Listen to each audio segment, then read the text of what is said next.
سیدہ فاطمہ نے اٹھائی تھی، حضور سجدے میں تھے، یہ وہ ظالم تھا، اور یہ نظر جو تھا یہ حضور کی بہت زیادہ برائی کرتا تھا، اس کو قتل کیا گیا۔ اسیران جنگ 70 قیدی آئے تھے نا، حضور نے باقی کے لیے فرمایا میرے صحابیوں یہ قیدی ہیں، تمہارے مہمان ہیں، ان کے کھانے پینے کا انتظام کرو۔ صحابہ میں تقسیم کر دیا تاکہ خیال رکھیں صحابہ کی یہ حالت، ان کو قیدیوں کو پکڑ کے لائے ہیں، قیدی ہیں، مگر صحابہ کا حال یہ خود کھجوریں کھاتے تھے، ان کو کھانا کھلاتے تھے، خدمت ان کی ہو رہی ہے۔ قیدیوں کے لیے رائے صدیق اکبر رضی اللہ تعالیٰ عنہ کی رائے تھی فدیہ لیا جائے تاکہ اس پیسہ آئے، مسلمانوں کو طاقت ملے۔ حضرت عمر کا تھا سب کو مار دو تاکہ آئندہ سر نہ اٹھائیں، حضور نے حضرت ابوبکر کی رائے کو پسند کیا، فدیہ لے کر رہائی کا حکم۔ 4000 فدیہ، 4000، 2000، 1000، جو دے سکتے ہیں 4000 دیں، جو نہیں دے سکتے 2000 دیں، جو نہیں 1000 دیں، ان کو چھٹی دے دی جائے گی۔ جو بہت ہی بالکل ایسے تھے کچھ بھی نہیں، ان کو بغیر اس کے رہا کر دیا گیا۔ اور جن کو کہا تھا لکھنا آتا ہے وہ مسلمانوں کے 10 بچوں کو لکھنا سکھا دیں۔ کیا کر دیں؟ لکھنا سکھا دیں۔ اس پر بھی ان کو رہائی دی گئی۔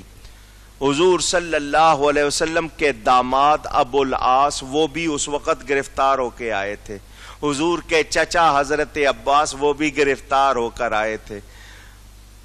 حضور نے ان کو بھی فرمایا لاؤ فدیہ، تو حضور کی صاحبزادی بڑی بیٹی حضرت زینب نے اپنا ہار بھیجا، اپنا شوہر کی رہائی کے لیے اپنا، نبی کی بیٹی ہے تو یہ نہیں کہا جا رہا کہ چھوڑ دیا جائے اس کے داماد کو، کیونکہ وہ اس وقت دوسروں کی طرف سے لڑنے آئے تھے، تو یہ نہیں کہ ان کے لیے فیصلہ کر دیا جائے۔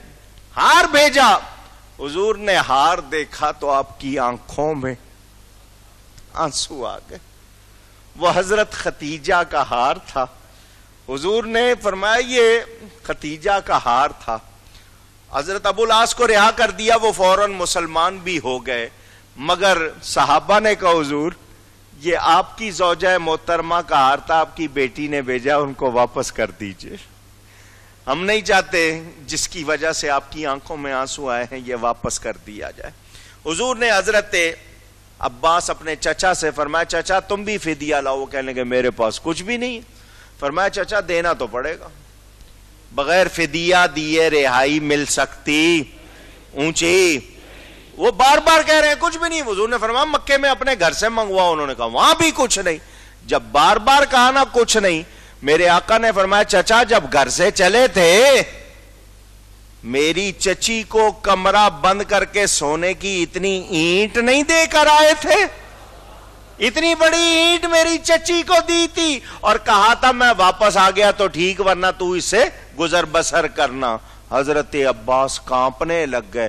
300 میل کا فاصلہ، دروازہ بند کر کے میں اپنی بیوی کو سونے کی اینٹ دے رہا ہوں، یہ دیکھ رہے، جو کہہ رہا ہوں وہ سن رہے ہیں، کلمہ پڑھ کے مسلمان ہو گئے۔ جناب حضرت عباس پر راشا ہوا تاری کہ پیغمبر تو رکھتا ہے دلوں کی بھی خبر ساری۔ اتنی دور سے یہ دیکھ رہے سن رہے، مسلمان ہو گئے۔ کہنے لگے حضور میں مسلمان ہو گیا ہوں، میں آپ کو ایک بات اور سناؤں؟ ایک تو میں نے آپ کی یہ بات دیکھی کہ میں چچی سے بات کر رہا ہوں، آپ کی بند کمرے میں آپ دیکھ رہے سن رہے۔ حضور نے فرمایا میرا رب دکھاتا بھی ہے سناتا بھی ہے۔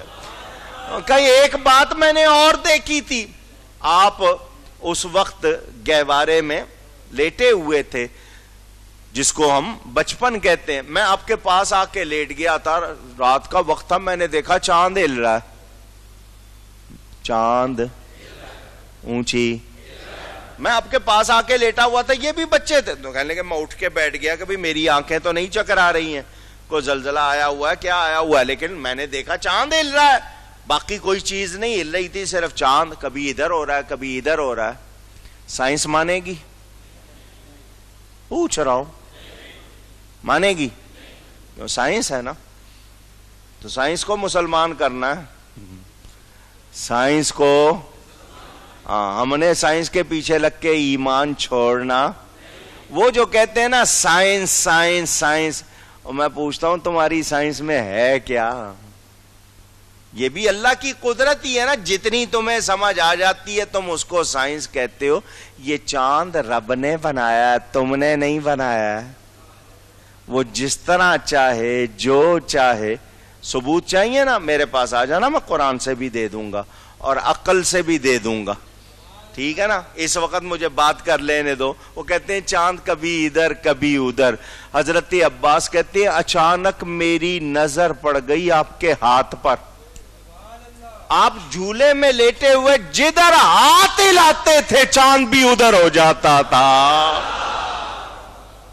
حضور نے یہ نہیں فرمایا چچا مجھے کیا پتا، میں تو جھولے میں تھا اس وقت، چاند کیوں ہل رہا تھا، دائیں بائیں ہو رہا تھا، مجھے کیا پتا۔ حضور نے یہ نہیں فرمایا، حضور نے فرمایا چچا وہ مجھ سے کھیلتا تھا، مجھ سے کھیلتے تھے چاند سے بچپن میں آقا، اس لیے یہ سراپا نور تھے، وہ تھا کھلونا نور کا، اور چاند جھک جاتا جدھر انگلی اٹھاتے مہد میں، کیا ہی چلتا تھا اشاروں پر کھلونا نور کا۔ اللہ اکبر۔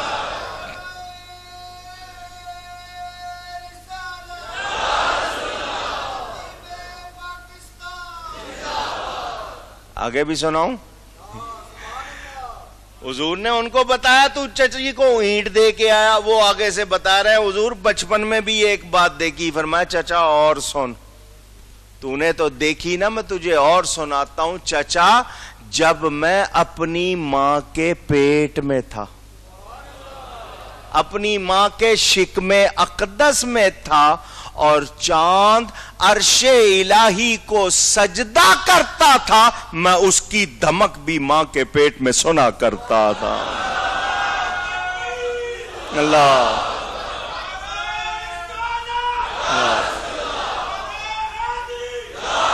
چچا، جب لوح محفوظ پر قلم چلتا تھا، میں اس قلم کی آواز بھی ماں کے پیٹ میں سنا کرتا تھا۔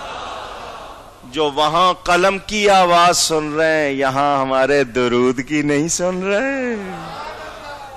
میرے نبی جیسا سب سے اولا اعلی، سب سے بالا والا، صلی اللہ علیہ وسلم۔ سنیں 14 مسلمان شہید ہوئے، ان میں 6 مہاجر اور 8 انصاری۔ انصاری کس کو کہتے ہیں؟ مدینہ کے وہ رہنے والے جنہوں نے مکہ سے آنے والے مہاجرین کی مدد کی۔ کیا کی؟ کیا کی؟ انصار کہتے ہی مدد کرنے والے کو۔ انصار کے معنی، اگر اللہ کے سوا کوئی مدد نہیں کرتا تو قرآن نے ان کو کیوں کہا ہے؟ سمجھ آ رہی ہے بات؟ نام سن لیں یہ شہداء، 313 بدریوں کے نام یاد ہوں اور وہ سارے نام لے کے دعا کرو۔ یہ وہ ہستیاں ہیں جن کا نام لے کے دعا کریں اللہ ضرور قبول کرتا ہے۔ میں اس وقت ان 14 شہیدوں کے نام لے رہا ہوں، دل میں کوئی نیک دعا کر لینا۔ نام سن لیں۔ عمیر بن ابی وقاص 16 برس کی عمر تھی مہاجروں میں سے۔ صفوان بن وہب یا بیدا، ذو الشمالین بن عبد عمر، مہجہ بن صالح، عاقل بن بکیر، عبیدہ بن حارث بن عبد المطلب، یہ حضور کے چچا زاد، یہ 6 مہاجرین رضی اللہ عنہم۔ انصاریوں میں سعد بن خیثمہ، اوس قبیلے سے، مبشر بن عبد المنذر یہ بھی اوس قبیلے سے، خزرج سے حارثہ بن سراقہ، رافع بن معلا، عمیر بن حمام، یزید بن حارث، عوف بن عفراء اور معوذ بن عفراء رضی اللہ عنہم وجزاہم اللہ عنا وعن الاسلام خیر الجزاء۔ یا اللہ ان شہدائے بدر کا صدقہ دنیا بھر کے تمام مسلمانوں کو فتح عطا فرما۔ اور آج غزہ فلسطین میں یہود و نصارہ مسلمانوں پر جو مظالم ڈھا رہے ہیں، ان شہدائے بدر کا صدقہ ان مسلمانوں کی مدد فرما اور یہود و نصارہ کو تباہ و برباد فرما۔ عمیر بن وہب، سنیں دھیان سے، عمیر بن وہب، میں نے آپ کو یہ بات سنانی ہے، عمیر بن وہب بت پرست تھا، بڑا عیار چالاک۔ مکہ میں میدان بدر میں سب سے پہلے اسی نے آگ کی چنگاری بڑھائی تھی جنگ کی۔ راہ فرار کا جب موقع آیا بھاگنے کا تو یہ پیش پیش، یعنی آگے آگ لگانے میں بھی اور پھر بھاگنے میں بھی پہلے۔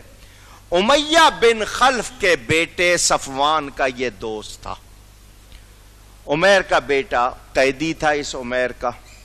صفوان کا باپ امیہ ٹکڑے ٹکڑے ہو چکا تھا، تو صفوان کو اپنے باپ کا غم اور اس عمیر کو اپنے بیٹے کے قیدی ہونے کا غم۔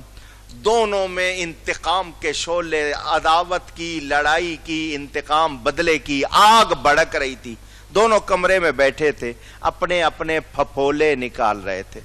عمیر کہنے لگا میرے پاس مال نہیں ہے، میں پہلے ہی قرضے میں دبا ہوا ہوں، بال بچے والا ہوں، میرے پاس خرچے کو پیسے بھی نہیں، اگر یہ مجبوریاں نہیں ہوتی نا تو میں پھر وہ کرتا، وہ آگے میں نہیں بولوں گا کیا کرتا، نبی کے خلاف ارادہ، اگر میری یہ مجبوریاں نہ ہوتی تو اس نے کہا پھر میں وہ کر دیتا۔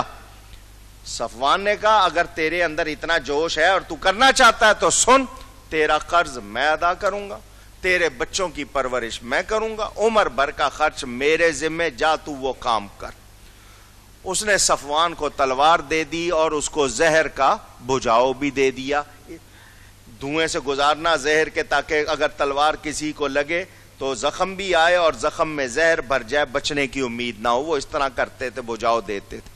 یہ عمیر تلوار لے کر سفر کر کے مدینہ آیا، مسجد میں پہنچا، اونٹ اس نے بٹھا دیا، تلوار گلے میں۔ میرے آقا مسجد میں بیٹھے انصاریوں سے بات کر رہے تھے، حضرت عمر نے اس کو دیکھ لیا اور اس شیطان کو تلوار سمیت دیکھ کر کہ یہ آدمی جیسا ہے، ہم جانتے ہیں مکہ سے اس کو، اور پھر اس کے گلے میں تلوار ہے، وہ چونکے اور حضور صلی اللہ علیہ وسلم سے عرض کی حضور یہ دغا باز آیا ہے، دھوکے باز ہے، اس سے ہوشیار۔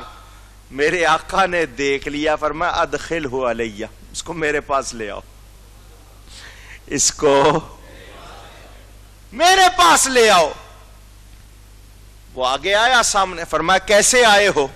اس نے کہا جی میرا بیٹا آپ کے پاس قید ہے، میں فدیہ دے کر آزاد کرانے آیا ہوں۔ حضور صلی اللہ علیہ وسلم نے مسکراتے فرمایا پھر تلوار کیوں لے کے آیا؟ بیٹے کو اگر آزادی دلانی ہے تو تلوار کیوں لے کے آیا؟ اس نے کہا پہلے ان تلواروں نے آپ کا کیا بگاڑ لیا، ہماری ان تلواروں نے پہلے آپ کا کیا بگاڑ لیا ہے؟ فرمایا سچ بول۔ اس نے کہا جی نہیں اور کوئی بات نہیں، میں بیٹا چھڑوانے آیا ہوں۔ فرمایا تو نے اور صفوان نے بند کمرے میں بیٹھ کے یہ پکا معاہدہ نہیں کیا؟ اس نے کہا تیرا قرض میرے ذمے، تیرے بچوں کا خرچ میرے ذمے، بھول گیا؟ جب اس نے یہ سنا تھر تھر کانپنے لگا، ہیں آپ کو خبر ہے؟ فرمایا میرا رب مجھے دکھاتا بھی ہے سناتا بھی ہے، جو قتل کرنے کے ارادے سے آیا تھا کلمہ پڑھ کے مسلمان ہو گیا۔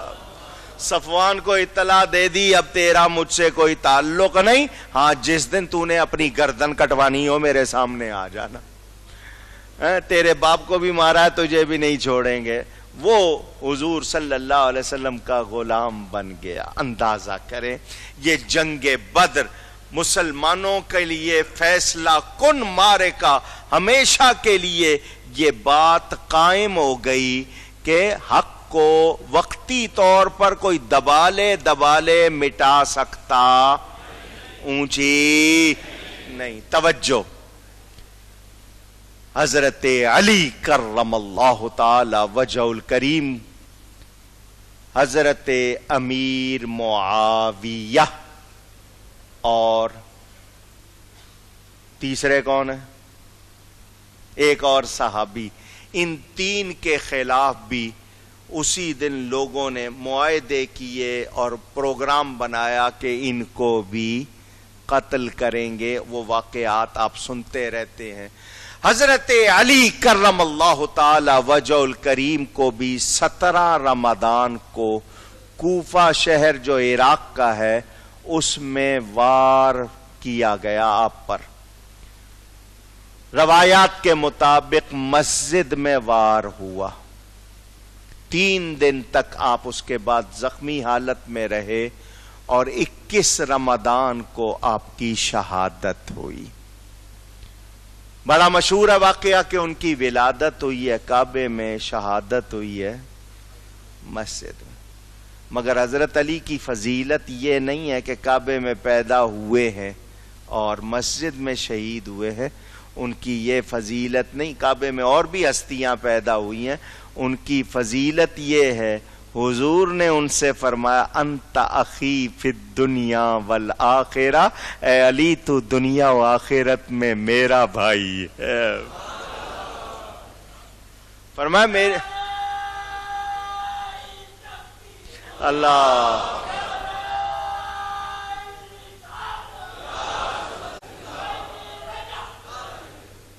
وہ علی جسے نبی پاک صلی اللہ علیہ وسلم پر ایمان لانے کا موقع اس وقت ملا جب عمر 8 یا 10 برس کی ہے. نبی کے گھر میں پل رہے ہیں. نبی کی سب سے پیاری بیٹی کے شوہر بھی ہیں، یعنی داماد رسول بھی ہیں. حضور صلی اللہ علیہ وسلم کو بہت پیارے بھی ہیں. فرمایا ان علی منی وانا منہ وہو ولی کل مومن، بے شک علی مجھ سے ہے، میں علی سے ہوں، اور علی ہر مومن کا ولی ہے. علی ہر مومن کا ولی. ولی کہتے ہیں مددگار کو. فرمایا من کنت مولاہ فہذا علی مولا، جس کا میں مولا ہوں علی بھی اس کے مولا ہے. مولا بابانا مددگار، جس کا میں مددگار. مولا کے معنی دوست، جس کا میں دوست، یعنی جو مجھ سے دوستی رکھتا ہے وہ علی سے بھی دوستی رکھتا. مولا کے معنی خلیفہ نہیں ہے. مولا کے معنی خلیفہ نہیں ہے. کوئی یہ نہ سمجھ لینا، کسی دنیا کی لغت میں نہیں ہے. مولا کے معنی دوست کے، پیارے کے، مددگار کے ہیں. لقب ملا ان کو اسد اللہ الغالب، اللہ کے شیر غالب آنے والے. خیبر کا موقع ہے. مرحب نام سنا ہوگا. 1000 آدمی سے اکیلا لڑتا تھا.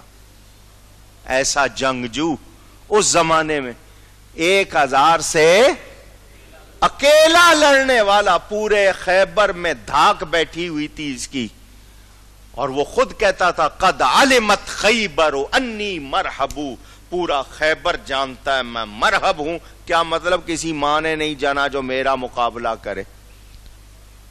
اس نے 2 خود پہنے ہوئے تھے، لوہے کا ایک رنگ سر پہ رکھا، پہلے پگڑی رکھتی پھر خود رکھ دیا، پھر دوسرا پگڑی باندھ کے خود رکھا کہ کوئی تلوار مارے سر نہ کٹے. سر سے لے کر پاؤں تک لوہے میں غرق. 3 من کی یہ تلوار چلاتا تھا. خیبر میں حضرت علی کے مقابلے پر آ گیا. 1000 سے اکیلا لڑنے والا یہ شعر پڑھتے ہوئے قد علمت خیبر انی مرحبو، پورا خیبر جانتا ہے میں مرحب ہوں. حضرت علی نے جواب میں کہا انا الذی سمتنی امی حیدرا، میں وہ ہوں کہ میری ماں نے میرا نام حیدر رکھا ہے. شیر رکھا ہے.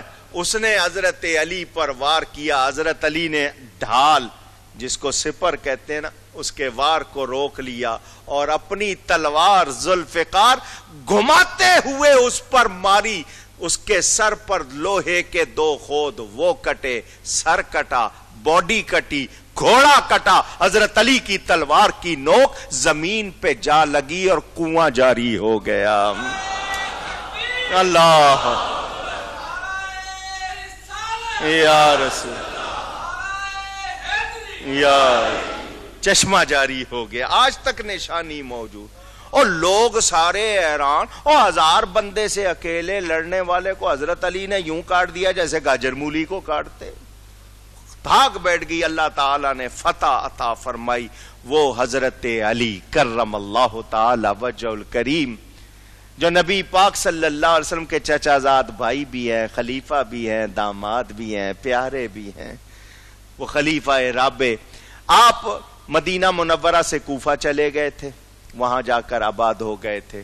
عبد الرحمن بن ملجم، نام دیکھو کیسا ہے، ابن ملجم، نام عبد الرحمن رکھا ہوا. اس نے قسم اٹھا لی تھی حضرت علی کو قتل کرنے کے لیے، طے کر لیا تھا. حضرت علی کے پیچھے آ کے نماز پڑھتا، سامنے بیٹھتا. حضرت علی اس کو دیکھ کے فرماتے ارید حیاتہ و ارید قتلی، میں اس کی زندگی چاہتا ہوں، وہ میرا قتل چاہتا ہے. تو یہ کانپ جاتا تھا. مولا علی کرم اللہ تعالی وجہ الکریم کے خلاف اس کا ارادہ ڈگمگا جاتا کہ یہ تو دیکھو اعلان کر رہے ہیں، ان کو تو پتا ہے. ایک عورت تھی بڑی خوبصورت، وہاں اس کو دیکھا، اس کا نام قطامہ تھا. اس پہ فریفتہ ہو گیا، کہنے لگا تو بڑی خوبصورت ہے. اس نے کہا پھر؟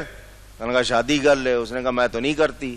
کیسے کرے گی؟ اس نے کہا میں اس سے شادی کروں گی جو حضرت علی کو قتل کرے گا.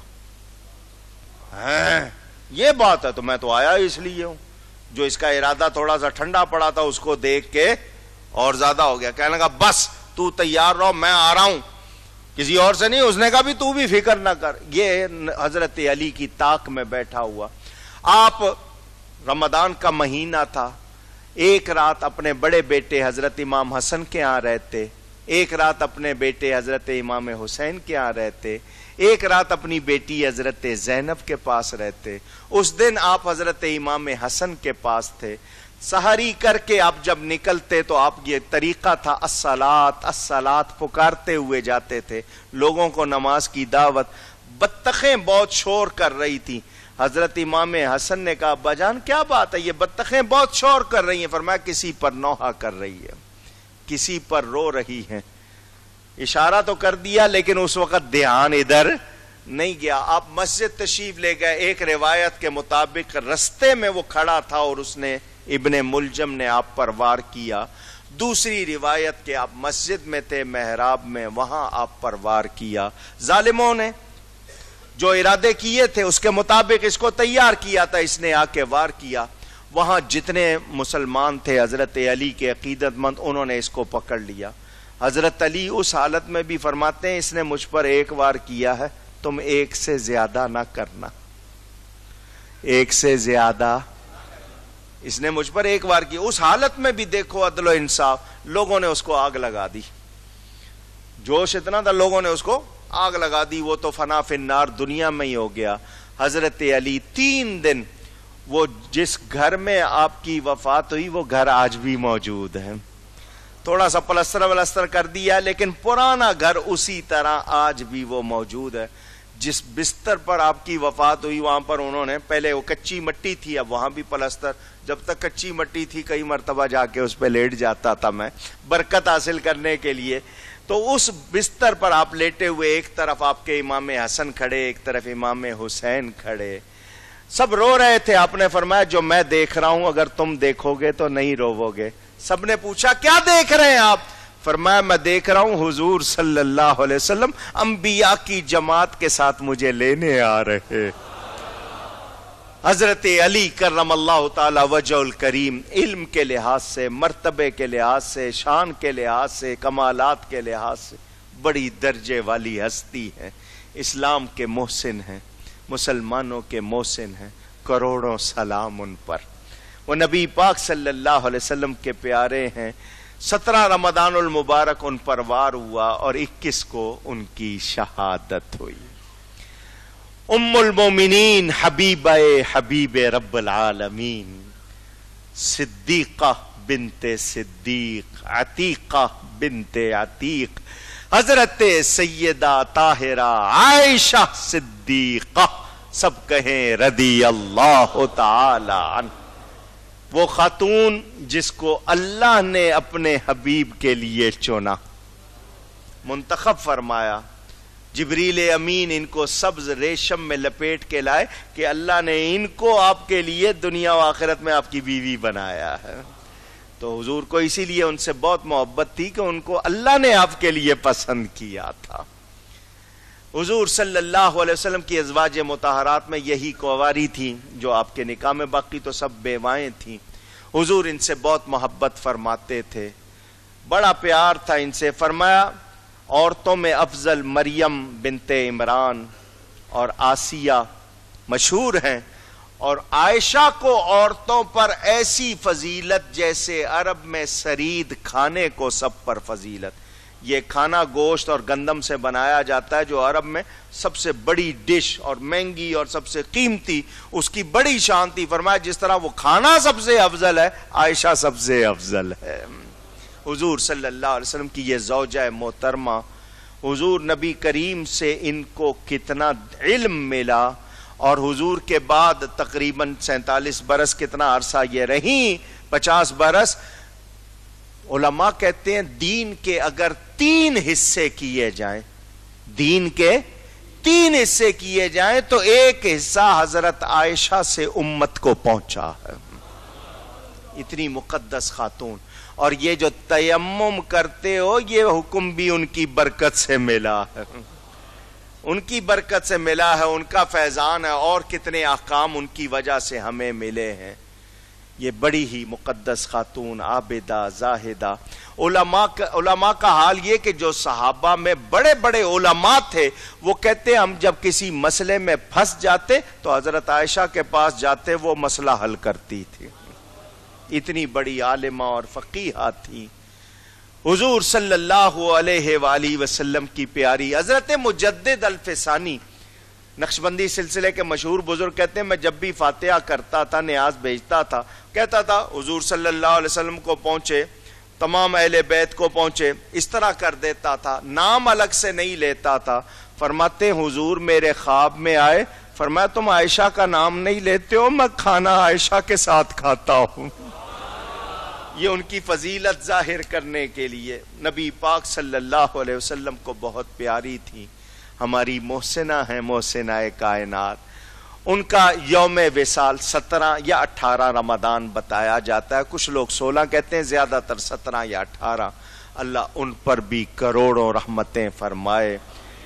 اہل اسلام کی مادران شفیق، بانوان طہارت پہ لاکھوں سلام۔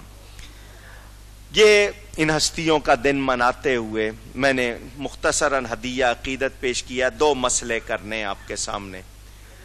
20 تاریخ سے لے کر 20 تاریخ کی شام سے لے کر چاند نکلنے تک اعتکاف کیا جاتا ہے۔ کیا کیا جاتا ہے؟ اعتکاف۔ قرآن میں اس کا حکم وَلَا تُبَاشِرُوهُنَّ وَأَنْتُمْ عَاكِفُونَ فِي الْمَسَاجِدِ۔ عاکف، معتکف، مرد حضرات نے 20 تاریخ کو عصر کی نماز پڑھ کے مسجد میں آ جانا، ان کا وہ روزہ مسجد میں افطار ہوگا، اور چاند، عید کا چاند نکلنے تک مسجد میں رہنا ہے۔ یہ مسجد میں رہنے کو اعتکاف کہتے ہیں۔ یہ حضور صلی اللہ علیہ وآلہ وسلم کی سنت ہے، لیکن علل کفایہ، یہ لفظ بولیں علل کفایہ، ایک بار پھر بولیں، عربی کے لفظ ہیں، یاد کر لو۔ جہاں علل کفایہ آ جائے تو اس کا مطلب محلے میں کسی ایک نے کر لیا تو سب کی طرف سے ہو گیا، اگر کسی ایک نے بھی نہیں کیا تو پھر سب گناہگار۔ سمجھ آ رہی ہے بات؟ جیسے نماز جنازہ ہے، فرض کفایہ، فرض کفایہ اس میں بھی کہ اگر ایک نے پڑھ لیا تو ہو گیا، کسی نے بھی نہیں پڑھا تو